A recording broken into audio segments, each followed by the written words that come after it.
تو اس کے پاس نہ تو کوئی آزادی ہے، اگر وہ بولے گا تو وہ پکڑا جائے گا، اگر وہ بولے گا تو وہ مارا جائے گا۔ تو پاکستان میں جو ایک میڈیا کی آزادی کے حوالے سے بات کی جا رہی ہے تو یہ آزادی صرف ان چند لوگوں کے پاس ہے جو صاحب اختیار ہیں، جو طاقتور ہیں۔ اگر کوئی طاقتور نہیں ہے تو اس کے پاس کوئی آزادی نہیں ہے۔ اور اس حوالے سے وہ کہتے ہیں کہ جو حکومت پر تنقید کرتا ہے اس کا پھر جو حال ہوتا ہے وہ پوری دنیا کو معلوم ہے۔ حامد میر آگے یہ کہتے ہیں کہ صاحب اختیار جو میرے ساتھ بیٹھا ہوا تھا اس کے لہجے میں تلخی کم ہوئی، اور وہ کہتے ہیں کہ تم میڈیا والوں نے نواز شریف کی بیماری کے معاملے پر حکومت کو دیوار کے ساتھ لگا رکھا ہے، اور ایسا لگتا ہے کہ نواز شریف کو ہم نے بیمار کیا ہے، ہم تو آئین اور قانون کی بالادستی چاہتے ہیں۔ اور حامد میر پھر آگے اس کو یہ جواب دیتے ہیں کہ جناب چھوڑیں ان چیزوں کو، کون سا آئین اور کون سا قانون، کس کی بالادستی، ان چیزوں کو آپ چھوڑیں، لیکن اگر آپ یہ بتائیں کہ جب 2014 میں عمران خان نے دھرنا کیا تھا اور ڈاکٹر طارق قادری صاحب نے دھرنا کیا تھا تو یہ وہ عمران خان تھا جو کنٹینر پر چڑھ کر لمبی لمبی تقریریں کرتا تھا، حکومت کو للکارتا تھا اور پاکستان کے ریاستی اداروں کے خلاف بات کرتا تھا۔ تو یہ وہ میڈیا تھا جو عمران خان کی لمبی لمبی تقریریں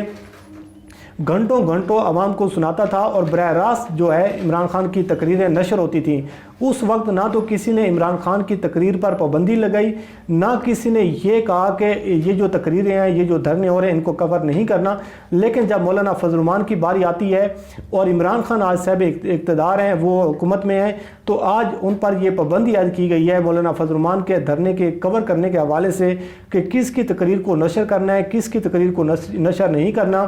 کس پر پابندی لگانی ہے۔ اور اس حوالے سے جو پیمرا ہے وہ ایک نوٹیفیکیشن جاری کر چکا ہے کہ جو آزادی مارچ ہے اس کو کور نہیں کرنا۔ تو یہ کون سی آزادی ہے، کون سا یہ آئین ہے، کون سا یہ قانون ہے؟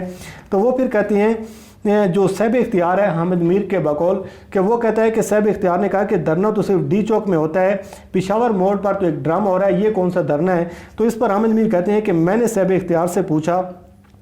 کہ اگر مولانا نے ملک میں اہم شاہراہیں بند کرنے کا اعلان کر دیا تو پھر کیا ہوگا؟ تو صاحب اختیار نے کہا کہ یہ ملک دشمنی ہوگی۔ تو حامد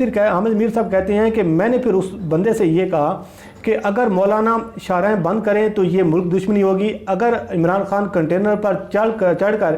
وہ ایک سول جو ایک وار ہے اس کا آغاز کریں، وہ بلوں کو جلائیں، وہ عوام کو بغاوت پر آمادہ کریں، تو کیا وہ دشمنی نہیں تھی؟ کیا وہ سب کچھ قابل قبول تھا؟ اور دوسری جانب وہ کہتی ہیں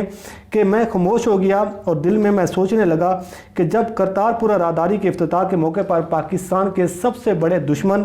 نریندر مودی نے پاکستان کا شکریہ ادا کیا مگر مولانا نے افتتاح کی ٹائمنگ کے حوالے سے اعتراضات اٹھائے، تو پھر میں یہ سوچنے لگا اور میں نے یہ سوچا کہ کس نے کس کو خوش کیا، تو کون وفادار ہے کون غدار ہے؟ تو یہاں تو یہ ساری گیم جو ہے یہ صاحب اقتدار کیا ہے کہ جس کو چاہتی ہیں اس کو وفادار بنا دیتی ہیں، جس کو چاہتی ہیں اس کو غدار بنا دیا جاتا ہے۔ اور اس پر پھر کہتے ہیں کہ مولانا اگر آئین اور قانون کے خلاف کوئی کام کریں گے، یہ حامد میر اپنے کالم میں یہ لکھتے ہیں کہ صاحب اختیار نے مجھے کہا کہ آپ ساری باتیں چھوڑیں کہ اگر مولانا کوئی غیر آئینی غیر قانونی کوئی کام کریں گے تو ان کے خلاف ریاست ایکشن میں آئے گی، ان کے خلاف پھر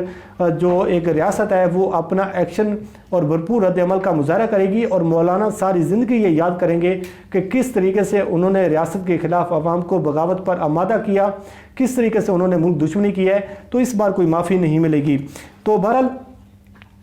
وہ کہتے ہیں، حامد میر کہتے ہیں کہ مجھ سے اس صاحب اختیار نے یہ پوچھا کہ باقی باتیں چھوڑیں، آخر پر مجھے یہ بتاتے جائیں کہ مولانا اسلام آباد میں کیا کرنے آئے تھے، اصل ماجرا کیا ہے؟ تو حامد میر بڑے وہ خوش ہو کر بتاتے ہیں کہ اس بندے نے مجھ سے پوچھا کہ آپ یہ بتائیں کہ مولانا جو ہیں وہ اسلام آباد میں کیا کرنے آئے؟ آپ یہ سوال سنیں اور حامد میر کا جواب سنیں۔ تو حامد میر یہ کہتے ہیں کہ مولانا اصل میں اسلام آباد میں استعفیٰ لینے نہیں آئے تھے بلکہ وہ کسی کے ہاتھ سے اسرا جو ہے وہ چھیننے آئے تھے، اور اس کی وجہ یہ تھی کہ حامد میر صاحب یہ فرماتے ہیں کہ مولانا کو یہ ٹینشن ہے، یہ پریشانی ہے، اور مولانا اس حوالے سے بڑے خوف زدہ ہیں کہ وہ اسرا اگر نہیں چھینا گیا اس کے ہاتھ سے تو وہ کسی کی گردن کو زخمی کر سکتا ہے۔ اس کا اشارہ آپ بھی سمجھتے ہیں اور ہر جو ایک پاکستانی ہے، چاہے پاکستان میں موجود ہے یا پاکستان سے باہر کسی ملک میں بیٹھا ہوا ہے، وہ بھی سمجھتا ہے کہ مولانا کا اشارہ کس جانب تھا، کہ یہ جو میڈیا کی آزادی کے حوالے سے بات کی جاتی ہے کہ جو صاحب اختیار ہیں، جن کے پاس پاور ہے، جن کے پاس طاقت ہے، وہ جس کو چاہتی ہیں اس کو آزادی دیتی ہیں، جس کو چاہتی ہیں وہ اس کو آزادی نہیں دیتے۔ تو حامد میر کے بقول مولانا جو ہے وہ استعفیٰ لینے نہیں آئے تھے بلکہ وہ کسی کے ہاتھ سے اسطرا چھیننے آئے تھے تاکہ کسی کی گردن زخمی نہ ہو جائے۔ تو اس کے حوالے سے آخر پر حامد میر یہ کہتے ہیں کہ مولانا نے اب دھرنے کا ختم کرنے کا اعلان کر دیا ہے، اور اب انہوں نے یہ اعلان کیا ہے کہ پاکستان کی عام شاہراہیں جو بند کی جائیں گی اور پاکستان کی عوام کو روڈوں پر نکالا جائے گا۔ دھرنا جو ہے وہ اب ملک گیر ہوگا، لیکن حامد میر کو یہ ڈر تھا، یہ خوف تھا کہ مولانا کسی کے ہاتھ سے اسطرا چھینتے چھینتے خود اس اسطرے سے زخمی نہ ہو جائیں۔ تو یہ حامد میر نے مولانا فضل الرحمان کو خبردار بھی کیا، اور انہوں نے اس حوالے سے ان کو احتیاط برتنے کی یہ درخواست بھی کیا ہے کہ اپنا خیال کریں کہ یہ جو اسطرا آپ چھیننے کی کوشش کر رہے ہیں اس سے آپ زخمی بھی ہو سکتی ہیں اور آپ کی گردن پر وار بھی ہو سکتا ہے۔ مطلب یہ ہے کہ آپ کو سیاست سے بھی آؤٹ کیا جا سکتا ہے، آپ کے خلاف ریاست ایکشن میں ابھی آ سکتی ہے۔ تو آپ اندازہ لگائیں کہ ہمارے جو لوگ ہیں وہ کس طریقے سے وفاداریاں نبھاتی ہیں، کس طریقے سے ان کو پاکستان سے بھی زیادہ ان لوگوں سے محبت ہوتی ہے جو پاکستان کو بدنام کرنے کے لیے، پاکستان کے ریاستی داروں کو بدنام کرنے کے لیے اور پاکستان مخالف ایجنڈے پر دنیا کو خوش کرنے کی کوشش کر رہے ہوتے ہیں۔ بہرحال یہ حامد میر نے جب دھرنا ختم ہوا مولانا فضل الرحمان کا، تو اس کے دوسرے دن حامد میر نے 14 نومبر 2019 کو انہوں نے یہ کالم لکھا جس کا حوالہ ہم نے آپ کے ساتھ شیئر کیا۔ امید ہے آپ اپنے فیڈ بیک سے ہمیں ضرور آگاہ کیجیے گا۔ اللہ کریم آپ کا حامی ناصر ہو۔ مجھے دیجیے اجازت، اللہ حافظ۔